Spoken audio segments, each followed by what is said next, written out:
Hello दोस्तों, स्वागत है आपका फ्रेंड स्टडी सर्किल चैनल पे। और चलिए दोस्तों स्टार्ट करते हैं आज की जीएस सीरीज जो यूपी ट्रिपल एससी के प्रीवियस ईयर से लिए गए हैं। साथ ही इसके एक्सप्लेनेशन को भी देखेंगे जो आने वाले एग्जाम के लिए बहुत ही हेल्पफुल होने वाले हैं। तो चलिए दोस्तों स्टार्ट करते हैं। चैनल पर यदि आपने पहली बार विजिट किया है तो चैनल को पहले सब्सक्राइब कर लीजिए, साथ ही वीडियो को लाइक ज़रूर कीजिएगा। और दोस्तों ये जो सीरीज चल रही है, यदि आप पहले पार्ट से नहीं देखे हैं तो इसके पहले पार्ट से देखिए, जिससे बहुत सारे क्वेश्चन हैं आपको रिवीजन के तौर पे मिल जाएंगे और वहाँ से आपका जो कंटेंट है वो अच्छी तरह से तैयार होता चला जाएगा जीएस के लिए। तो चलिए स्टार्ट करते हैं। पहला क्वेश्चन पूछा गया है कि चंद्रमा का आकार पृथ्वी के आकार का लगभग कितना है। ठीक है, तो राइट आंसर जो होगा वो होगा 1/4, 1/4 हिस्सा है। ठीक है, हम लोग इसके एक्सप्लेनेशन को देखेंगे आने वाले एग्जाम के लिए जो हेल्पफुल हैं। जैसा कि दिया गया है, पृथ्वी का जो व्यास है वो 12,742 किलोमीटर है। चंद्रमा का व्यास 3,474 किलोमीटर है, जो पृथ्वी के व्यास का लगभग 27% है। इसीलिए आकार पृथ्वी के आकार का लगभग 1/4 भाग है। यानी कि इसीलिए यहाँ पे बताया गया है कि जो चंद्रमा का आकार है पृथ्वी के आकार का 1/4 है। ये आप ध्यान देंगे, कभी कभी एग्जाम में पृथ्वी का जो है व्यास पूछ देता है, ये आप याद कर लीजिएगा। ठीक है, एग्जाम में आपसे डिस्टेंस भी पूछ लेता है कि जो पृथ्वी है, पृथ्वी से जो चंद्रमा की डिस्टेंस है यानी दूरी है वो कितना है। तो याद रखिएगा, जुबान पे याद रहना चाहिए, 3,84,400 किलोमीटर। ठीक है, ये हमेशा के लिए याद कर लीजिए, हमेशा एग्जाम में पूछता है। अगला क्वेश्चन है, रोहतांग दर्रा भारत के किस राज्य में स्थित है। दर्रा से रिलेटेड मैंने एक वीडियो बनाया है जो इंपॉर्टेंट है, आप देख सकते हैं जाके प्लेलिस्ट में। ये जो रोहतांग दर्रा है ये कहाँ पे है, तो हिमाचल प्रदेश में है। इसके व्याख्या देख लेते हैं हम लोग। रोहतांग दर्रा मनाली से लगभग 51 किलोमीटर दूर हिमालय की पूर्वी पीर पंजाल रेंज पर एक ऊंचा पहाड़ी दर्रा है। यह कुल्लू घाटी को भारत के हिमाचल प्रदेश के लाहौल और स्पीति घाटियों से जोड़ता है। मेन आपको क्या याद रखना है कि रोहतांग दर्रा कहाँ पे स्थित है, तो ये याद रखिएगा हिमाचल प्रदेश में। अगला क्वेश्चन है, कौन सा जल काय अंडमान द्वीपों को निकोबार द्वीप से अलग करता है। तो राइट आंसर होगा 10 डिग्री चैनल। ठीक है, 10 डिग्री चैनल जो है अंडमान को निकोबार से अलग करता है। 10 डिग्री चैनल एक जल अंतराल है जो बंगाल की खाड़ी में अंडमान द्वीप और निकोबार द्वीप समूह को एक दूसरे से अलग करता है। इसलिए इसे 10 डिग्री चैनल नाम दिया गया है। ये केवल आप लोग 10 डिग्री चैनल नाम याद रखिएगा कि इसको कैसे याद करेंगे। तो इसको आप लोग, एक ट्रिक है, और जैसा कि ट्रिक आप लोग को याद रहना चाहिए, 10 आना याद कर लीजिए, आना। ठीक है, आ से याद कर लीजिएगा अंडमान और ना से याद कर लीजिएगा निकोबार। ठीक है, तो इससे 10 डिग्री याद हो जाएगा। चैनल नाम दिया गया है। यह भूमध्य रेखा के उत्तर में अक्षांश की 10 डिग्री चैनल रेखा पर स्थित है। बाकी जो बेसिक नॉलेज है, यदि नए स्टूडेंट हैं और आपको अक्षांश नहीं पता है, विषुवत रेखा नहीं पता है, तो इसके लिए आपको ज्योग्राफी बेसिक चीज़ें जैसे कि एनसीईआरटी किताबें होती हैं या फिर जो बेसिक चीज़ें होती हैं वो आपको पढ़ना पड़ेगा, तब आपको ये सारी चीज़ें समझ आएंगी। देश और उसकी राजधानी या फिर उसकी मुद्रा से रिलेटेड क्वेश्चन आते रहते हैं, जैसा कि यूपी ट्रिपल एससी में पूछा गया था। पटाखा किस देश की मुद्रा है, तो राइट आंसर हो जाएगा मकाऊ की। और भी अदर कंट्री के हम लोग देख लेते हैं, जैसे पनामा का दे देगा तो पनामा संयुक्त राज्य अमेरिकी डॉलर चलता है। लाओस में लाओ कीप चलता है। और जैसा कि मकाऊ बताया मैंने पटाखा। और मैक्सिको में मैक्सिकन पेसो चलता है। ठीक है, रूस में क्या चलता है, तो रूस में याद रखिएगा कि जैसे हम लोग का रुपया होता है तो वहाँ पे रूबल होता है। ठीक है, रूस में क्या चलता है, रूबल चलता है। अगला क्वेश्चन है, भारत में दुनिया की कुल आबादी का लगभग कितना प्रतिशत है, यानी ओवरऑल यदि जैसे पूरे वर्ल्ड का जो हम लोग जनसंख्या देखें तो उसका कितना प्रतिशत भारत में लोग रहते हैं। तो टोटल का 17.5% केवल भारत में ही रहते हैं, वो भी किसके अनुसार, 2011 के अनुसार। और 2011 के अनुसार कितनी जनसंख्या है, 121 करोड़ है। जैसा कि बताया मैंने, कुल आबादी का 17.5% जो है भारत में रहते हैं। और जनसंख्या के दृष्टि से जो भारत का सबसे बड़ा राज्य है वो कौन सा है, तो यूपी है। ये याद रखिएगा, यूपी में सबसे ज़्यादा जनसंख्या है, लगभग 20 करोड़ के आसपास में। अगला क्वेश्चन है, वो कौन सा सर्वोच्च पर्वत शिखर है वो कौन सा सर्वोच्च पर्वत शिखर है जो पूरी तरह से भारत में स्थित है? तो राइट आंसर हो जाएगा नंदा देवी।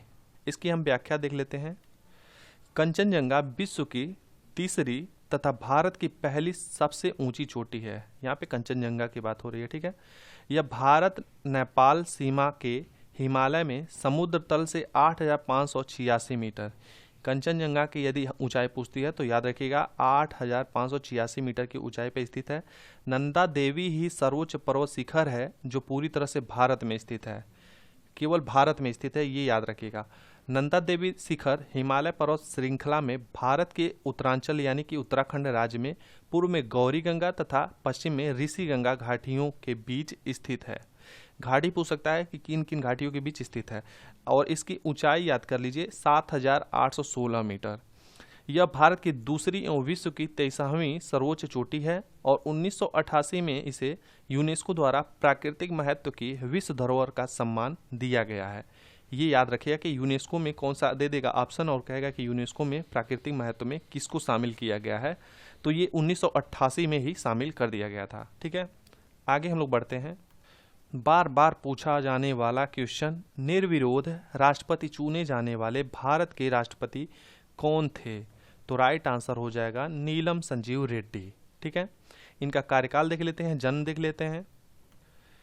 नीलम संजीव रेड्डी का जन्म जो है 13 मई 1913 में हुआ था और यह भारत के जो हैं 6वें राष्ट्रपति हैं। पूछ देगा कि नीलम संजीव रेड्डी जो हैं भारत के चौथे राष्ट्रपति बने थे, तो 6वें राष्ट्रपति बने थे। इनका जो कार्यकाल है वो 25 जुलाई 1977 से 25 जुलाई 1982 तक रहा। सन 1977 के आम चुनाव में जब इंदिरा गांधी की पराजय हुई, उस समय नवगठित राजनीतिक दल जनता पार्टी ने इनको राष्ट्रपति का प्रत्याशी बनाया। यह भारत के पहले गैर कांग्रेसी राष्ट्रपति बने। तो पूछ सकता है कि भारत के पहले गैर कांग्रेसी राष्ट्रपति कौन बने? तो राइट आंसर हो जाएगा नीलम संजीव रेड्डी। वर्तमान कौन है? तो द्रौपदी जो मुर्मू है वर्तमान हमारे प्रेसिडेंट हैं। और प्रथम महिला राष्ट्रपति पूछेगा भारत का तो प्रतिभा पाटिल, याद रखिएगा। अगला क्वेश्चन है, भारतीय संविधान के किस अनुच्छेद के तहत उपराष्ट्रपति का चुनाव होता है? तो अनुच्छेद 63 जो है ये उपराष्ट्रपति का चुनाव से रिलेटेड है।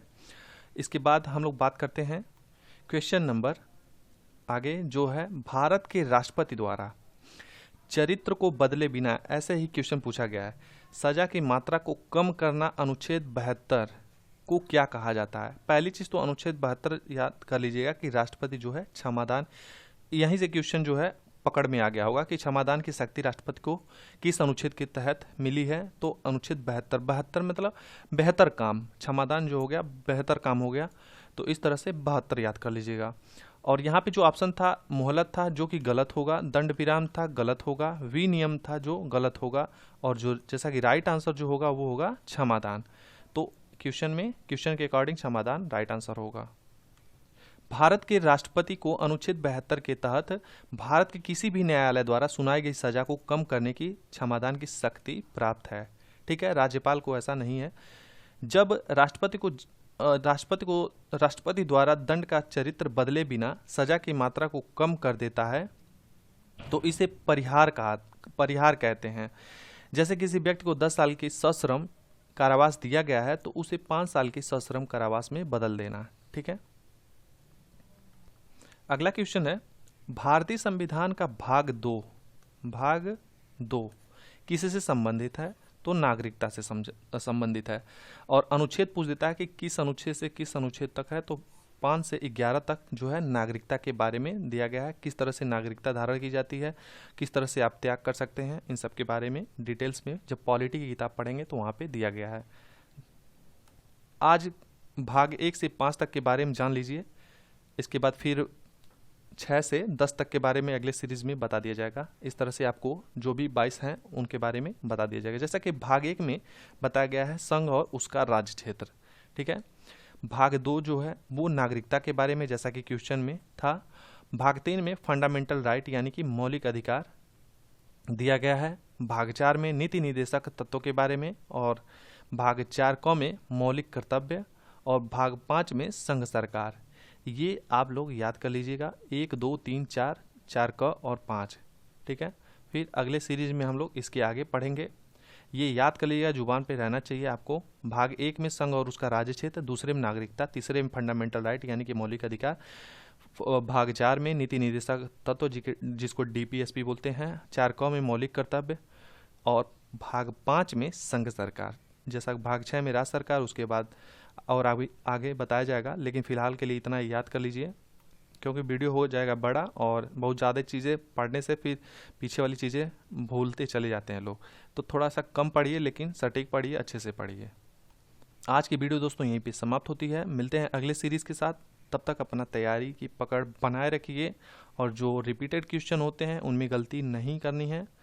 मिलते हैं अगले सीरीज़ में, तब तक अपना ख्याल रखें। Take care, bye bye.